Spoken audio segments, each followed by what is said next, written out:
Hi, well, I have to admit that I'm sitting here feeling a little confused about everything because it just seems like we have so many choices. We can almost choose anything at all. Um, I mean, all of the ways of being, which life used to be so simple, and now it's so complicated. I mean, it used to be that there was a man and a woman and they got together and they did naughty stuff and they had a baby, and the baby was man or a woman, boy or a girl, and they grew up and they got together, not the same ones of course, and they did naughty things, and we had a human race. Now I'm really confused about everything. Like there's homosexuality and lesbianism. Now, I'm a little bit confused on this one. Perhaps you can help me on this one. If a homosexual man decides to transgender, see, there's another one. There's transgender. So we've got, I'm trying to keep this all separate in my mind. I'm just an old fart. What do I know? Homosexuality, lesbianism. We've got transgender. Let me see. Transmission. No, sorry, that's about the raptor. Transgender. Now we've got transhuman. So if a homosexual man decides to transgender and become a woman, is he still homosexual, or does he then become lesbian? And if a lesbian, if they have that wonderful surgery that they can have now, they can just have their breasts removed. Isn't it wonderful? These choices that we have, they can have those, and then they do something down south with whatever it is that they do. If it's homosexual, or if it's a man who decides to be a woman, it's much more straightforward. In my mind, I can understand that, because what do? I think they sort of like, they peel the banana and then tuck the bits inside. I might be oversimplifying things, of course, I don't know. But, I mean, I haven't gone there, and I'm not intending to go there anytime soon. So, transgender, and now we've got great hulking guys who are sportsmen, and they're able, on a Monday morning, to get up and say, I feel like a woman. Now, whenever I got up on a Monday morning and said I feel like a woman, it wasn't quite the same thing. They can feel that they are feeling as if they are a woman. Now, here they are, great big butch heroes, and now they can go in for the female games and just beat the crap out of everybody. That doesn't sound quite fair to me. Now, what's the transhuman thing? Anybody know anything about that? Transhuman. So you're going to transfer or transport or something to do with our humanism. See, now much cleverer people than me have sorted all this out. Now, I keep remembering that joke when a little boy is showing his to a little girl who is showing him hers, as some of us, not present company of course, but some of us said to the opposite sex, show me yours and I'll show you mine. And anyway, this little boy and little girl are showing each other theirs, and the little boy, of course, he's got something sticking out, whereas the little girl doesn't. And he very proudly says, I bet you had one of I bet you wish you had one of these. And so the little girl says, my mother says that with one of mine, you can have as many of those as you want. And life was simpler when it was like that, wasn't it? It was simpler. So transhuman. I'm just looking at the latest Knight Knight in white shining armour to emerge, and on the promise of free speech looks like he's going to do a lot of good. But then the transhuman thing, I'm also looking at the WEF, the World Economic Forum. Now they're getting together and they're making a lot of decisions for our good, and they're very intelligent people. So they're actually, I listened to that little weedy one. Sorry, I'm being politically incorrect, aren't I? I can't help it sometimes. The little weedy one, who is the right-hand man of Mr. Schwab, or is it Squab, or is it Shrub? Well, one of those. I'm sure that you're all much more clever than I am, and you'll know who it is. He's now pointing out how in the olden days, it used to be that there were farms to farm. There was irrigation, there was cultivation, there was planting, there was harvesting, and you needed a lot of people. It made sense, didn't it? There were people, and they had their lives, and some people went and worked in the rice fields, some people picked apples, some people picked cabbages. What do I know? They had their work, and they lived their lives. But that's not any good anymore. And he pointed this out. He expressed it so well. We don't need all of those humans anymore. This is the thing. We just don't need them. And anyway, according to him, and what should I know, the humans are they're really organically inferior. I mean, I know I am. I'm 83 years old. Shouldn't really tell anybody that because you've got this population control. That's all being attended to for us. You see, there's too many people on the planet. So we need, as Uncle Billy said, Billy G, gosh, he's a great humanitarian, a great philanthropist. He's got such a lot of money and he's giving it away in the form of vaccinations and medical. And he said, I listened to him on Tube, on TED, on the internet, and he said that there's too many people. You see, it's back to what the Nazi said. I mean, the man with the World Economic Forum. Actually, I shouldn't keep saying that. It just boils down to the abbreviation, which is WEF. Now, a lot of people have written to me and said that it should be the WTF, but I got a feeling that they're being naughty. Anyway, Uncle Billy said that we can make it so that there's the ideal number of people on the planet. And it's so easy. We can do it, as he said on TED.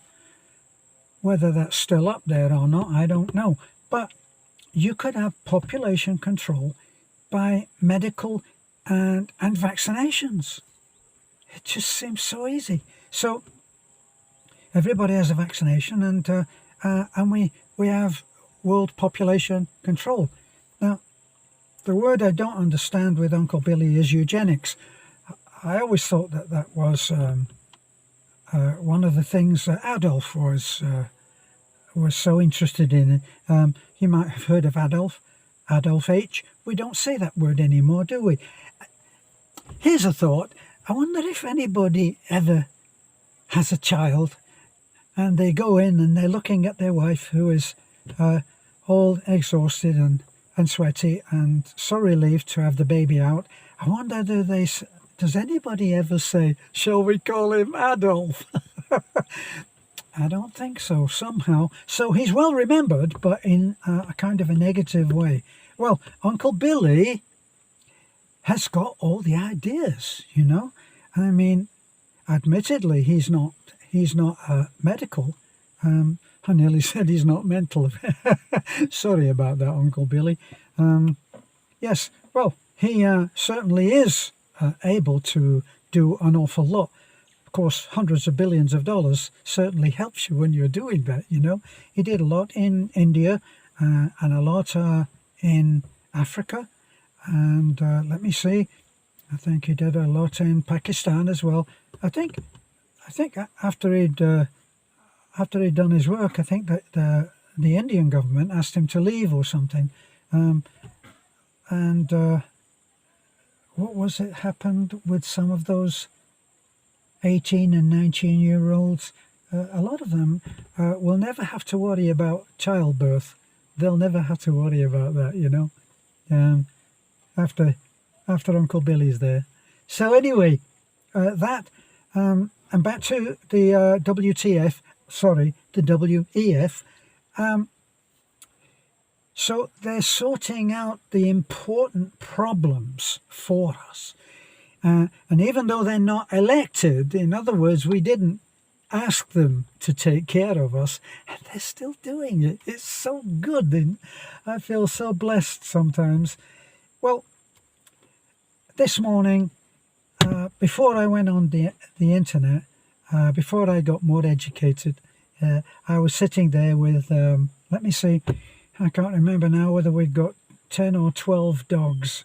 Now, we've got 3 Pomeranians, the little black fluffy ones, and that's the black, I shouldn't say that, that's politically incorrect, isn't it? Anyway, they're there, and the father is Ryder, and so that's 4. And then I think we've got Red and Bogey and 2 that were abandoned and we kept, and let me see, Basher and Brownface and Blackface. And I'm sitting there, of course they all come and sit round me, and the problem with that is that they're always farting, and this brings us to an important thing.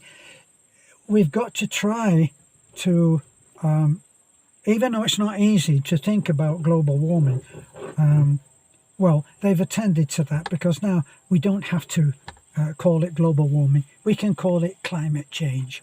And it is changing, right now, I have my friends in the UK. Let me see, John in the UK and Carl.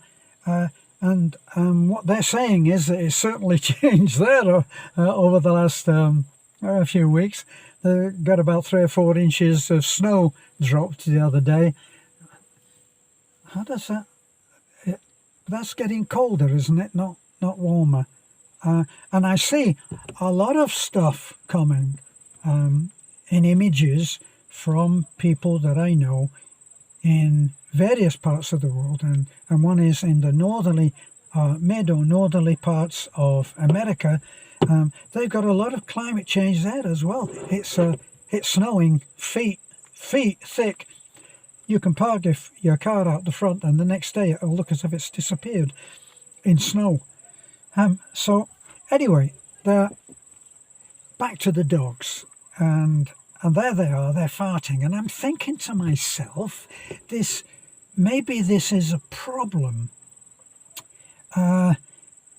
Maybe we should be attending to that. I mean, all these dogs, they've got hundreds of thousands of dogs in the Philippines. They're running around all over the place farting.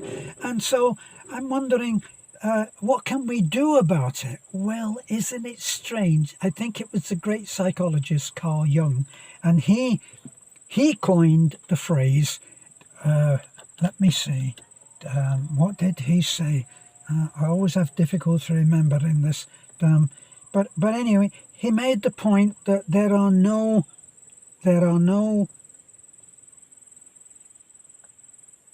let me see. Oh gosh, it's difficult sometimes because they've dealt with all of these problems, but there are no coincidences, you see. Everything happens and it all kind of links together. So this morning, after I get through fighting my way through the dogs and they're all farting, I go online and sure enough, the WEF have been looking at this problem and they're suggesting a simple solution. I never would have thought of this. If the dogs are doing all of this all of these things where they're farting, they're affecting the carbon level of the planet. Would you believe that?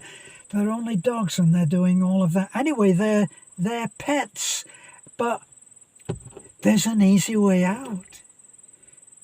The WEF have got it. You just kill them. Isn't it so simple? Why didn't I think of that? Well, anyway, you don't kill them. But this has also been taken up by one of the public media. Something, I think, don't quote me on this, I think it's CNN, are suggesting that, well, one way to kill them, if you're a little bit squeamish, there are people, they're very, very squeamish. They don't see the reality of things. And then the idea of killing all their dogs, they're not able to cope and process it. Well, one of the things that you can do, according to the CNN, I think, I'm sure it was a CNN, but anyway, you can starve them to death. So that means you actually don't have to do anything. You could just lock them up somewhere and just not feed them anymore. I'm so overwhelmed with sympathy about this. Anyway, so you could do that. And then there's another lady who's quite prominent in this kind of thing. And she says you could cook them and eat them. I'm just thinking, obviously you think about this, you extrapolate on this kind of thing, don't you? And I'm just thinking about, some old lady, Ma Bird, somewhere, is looking at the problem, and she's got Fufu and Dupu, and her two little dogs, which have become her life and are like her children.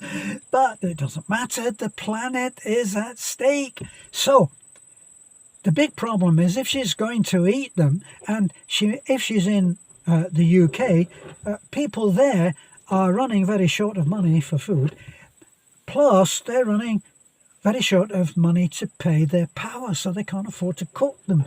So if Ma Bird is going to cook Fupi or Dupi, which one's she going to cook first?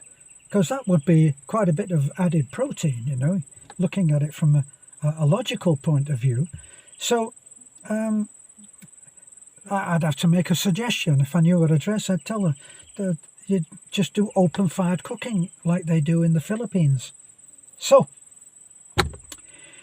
that's the answer to some of our problems.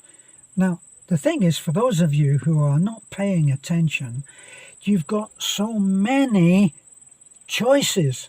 If you're heterosexual, you can start to interpret early that you think, if you're a homosexual man, you can start thinking early, and I'm risking a great deal being so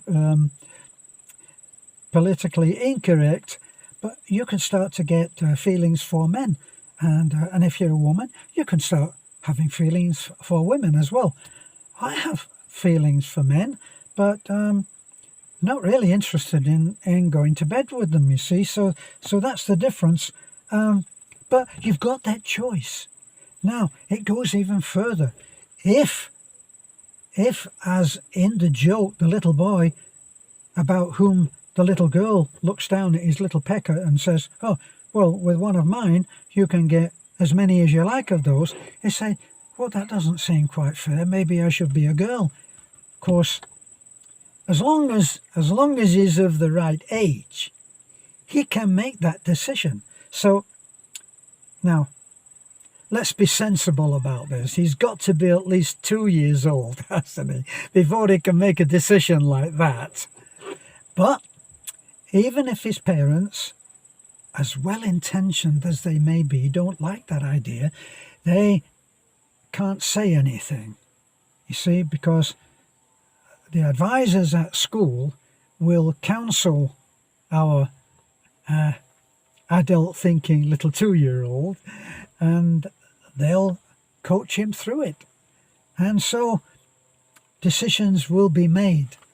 Now, for those who change their mind later, what's the answer?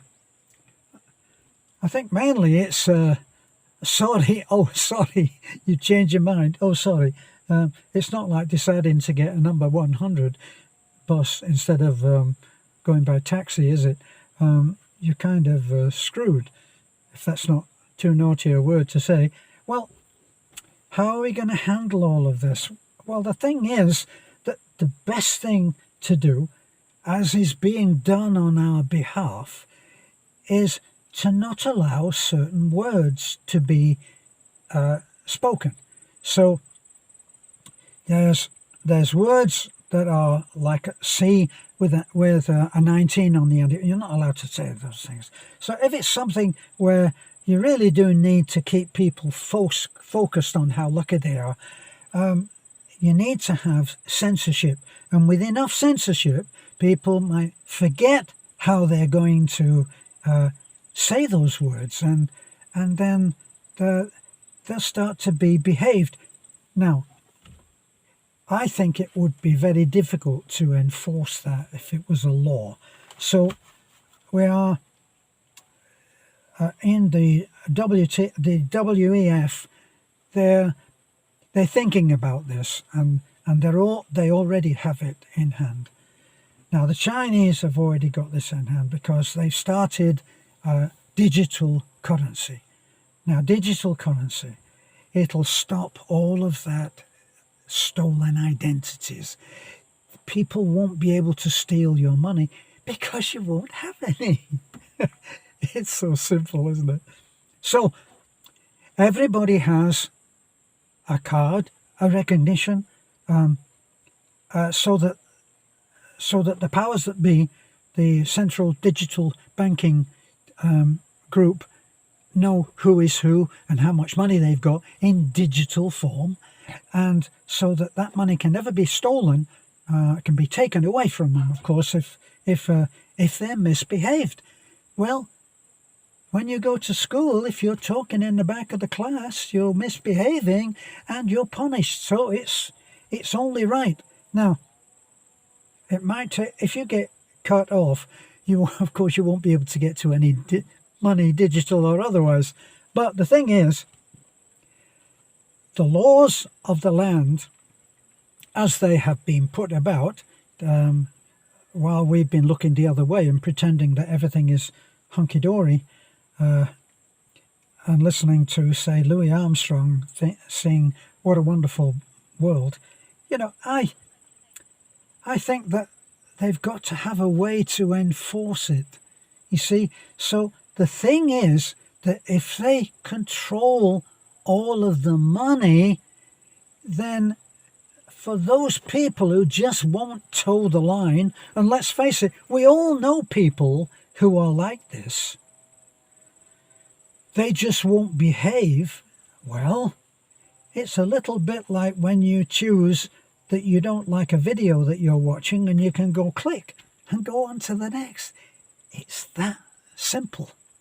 And of course, if you can't, just thinking it through, for me, I'm a Dumbo, just thinking it through, why does that make it possible to enforce anything? Well, you can't buy food. You can't buy food. You can't go anywhere. You can't sell anything. But you could go back to cash. Oh, no, you couldn't, could you? Because there won't be any cash. It will be a cashless society. See, they've got it worked out, I was going to say, God bless the WTF, but you're not allowed to use that G word, are you? And if you're a Christian, better watch out. The target is on your T-shirt. Well, enough waffling. It's good to know that the nanny state will become the nanny world. We won't have to have these quarrelling religions because there'll only be one. There's just one religion. And what's the other thing? We won't have to worry who the president is. We won't have to worry who the prime minister is or anybody else, because there'll only be one world government. Isn't it comforting to know that? Thanks for listening.